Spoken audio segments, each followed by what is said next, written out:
Hakim-Hakim pasal 16. Pada suatu kali ketika Simson pergi ke Gaza, dilihatnya di sana seorang perempuan sundal, lalu menghampiri dia. Ketika diberitahukan kepada orang-orang Gaza, Simson telah datang ke sini, maka mereka mengepung tempat itu dan siap menghadang dia semalam-malaman itu di pintu gerbang kota. Tetapi semalam-malaman itu mereka tidak berbuat apa-apa, karena pikirnya, nanti pada waktu fajar kita akan membunuh dia. Tetapi Simson tidur di situ sampai tengah malam. Pada waktu tengah malam bangunlah ia. Dipegangnya kedua daun pintu gerbang kota itu dan kedua tiang pintu. Dicabutnyalah semuanya beserta palangnya. Diletakkannya di atas kedua bahunya.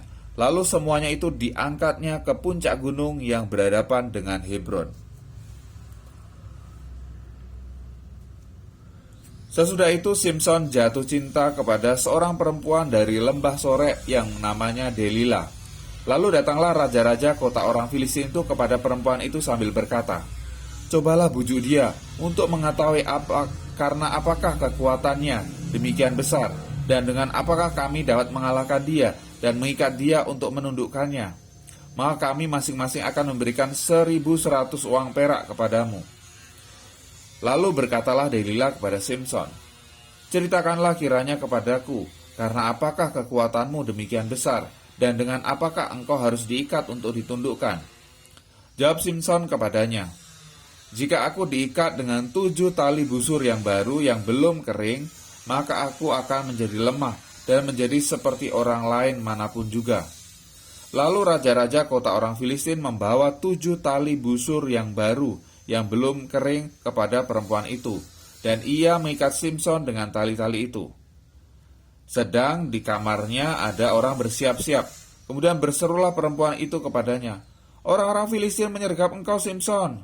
Tetapi ia memutuskan tali-tali busur itu seperti tali rami yang terbakar putus apabila kena api, dan tidaklah ketahuan di mana duduk kekuatannya itu. Kemudian berkatalah Delila kepada Simson, "Sesungguhnya engkau telah mempermain-mainkan dan membohongi aku. Sekarang ceritakanlah kiranya kepadaku dengan apa engkau dapat diikat."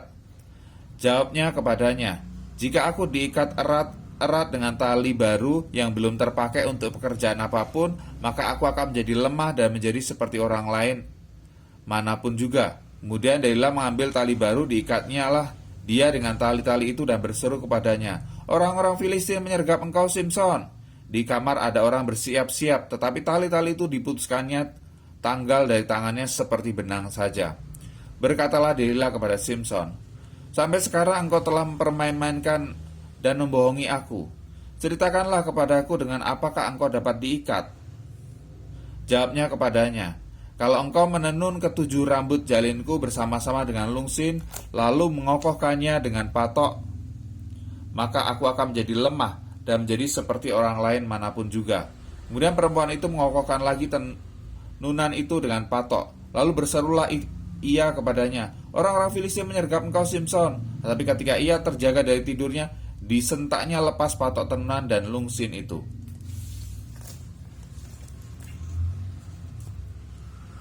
Berkatalah perempuan itu kepadanya, "Bagaimana mungkin engkau berkata aku cinta kepadamu, padahal hatimu tidak tertuju kepadaku? Sekarang telah 3 kali engkau mempermain-mainkan aku dan tidak mau menceritakan kepadaku, karena apakah kekuatanmu demikian besar?" Lalu setelah perempuan itu berhari-hari merengek-rengek kepadanya dan terus mendesak-desak dia, ia tidak dapat lagi menahan hati, sehingga ia mau mati rasanya.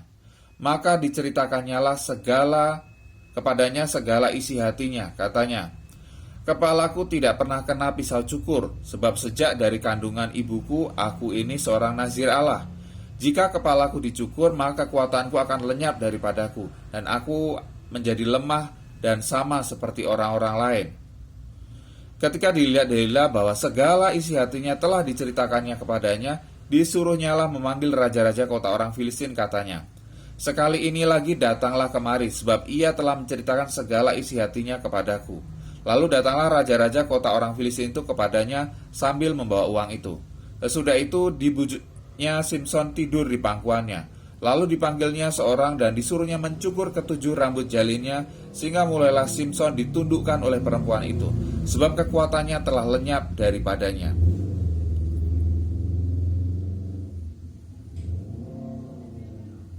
Lalu berserulah perempuan itu, "Orang Filistin menyergap engkau Simson." Maka terjagalah ia dari tidurnya, serta katanya, "Seperti yang sudah-sudah, aku akan bebas dan akan meronta lepas."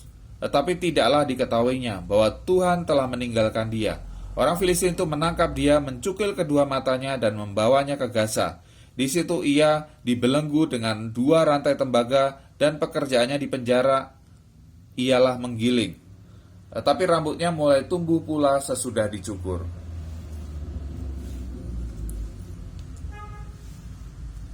Sesudah itu berkumpullah raja-raja kota orang Filistin untuk mengadakan perayaan korban sembelihan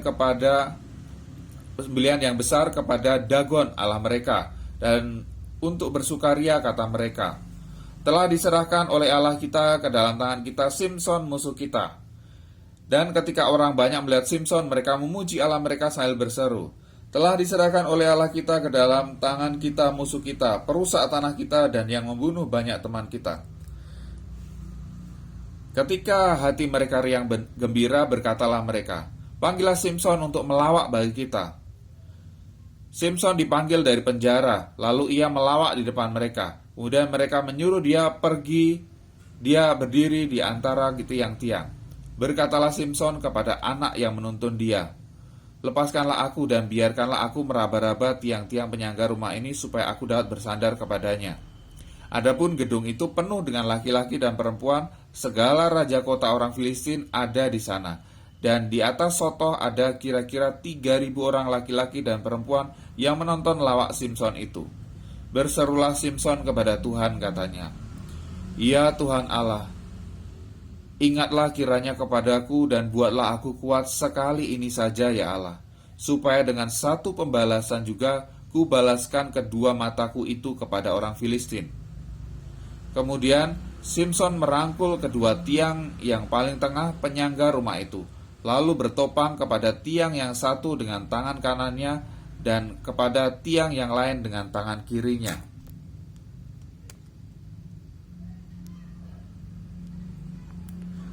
Berkatalah Simson, "Biarlah kiranya aku mati bersama-sama orang Filistin ini." Lalu membungkuklah ia sekuat-kuatnya, maka rubuhlah rumah itu menimpa raja-raja kota itu dan seluruh orang banyak yang ada di dalamnya.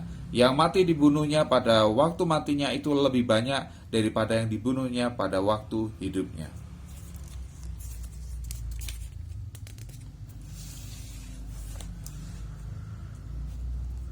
Sesudah itu datanglah ke sana saudara-saudaranya dan seluruh keluarganya. Mereka mengangkat dia dan membawanya dari sana, lalu menguburkannya di antara Zora dan Esitaol di dalam kubur Manoah ayahnya. Dia memerintah sebagai hakim atas orang Israel 20 tahun lamanya.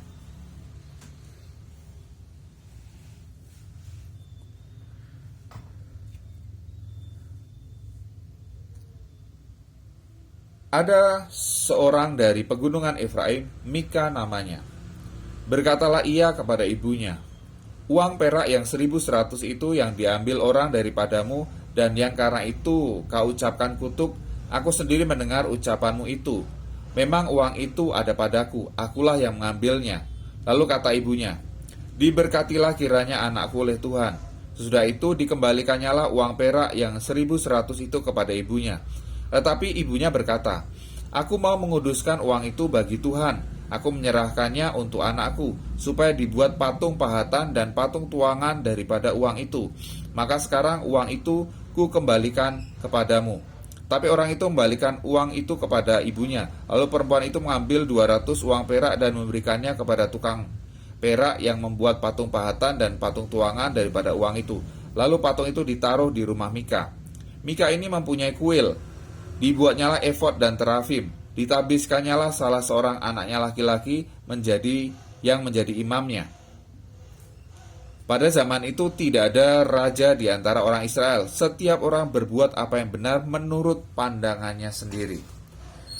Maka ada seorang muda dari Betlehem Yehuda, dari kaum Yehuda, ia seorang Lewi dan tinggal di sana sebagai seorang pendatang. Lalu orang itu keluar dari Betlehem Yehuda untuk menetap sebagai pendatang di mana saja ia mendapat tempat. Dan dalam perjalanannya ia sampailah ke pegunungan Efraim di rumah Mika. Bertanyalah Mika kepadanya, "Engkau dari mana?" Jawabnya kepadanya, "Aku orang Lewi dari Betlehem Yehuda, dan aku pergi untuk menetap sebagai pendatang di mana saja aku mendapat tempat." Lalu kata Mika kepadanya, "Tinggallah padaku dan jadilah bapak dan imam bagiku. Maka setiap tahun aku akan memberikan kepadamu 10 uang perak, sepasang pakaian serta makananmu." Orang Lewi itu setuju untuk tinggal padanya. Maka orang muda itu menjadi seperti salah seorang anaknya sendiri. Mika mentahbiskan orang Lewi itu. Orang muda itu menjadi imamnya dan diam di rumah Mika. Lalu kata Mika, "Sekarang tahulah aku bahwa Tuhan akan berbuat baik kepadaku, karena ada seorang Lewi menjadi imamku."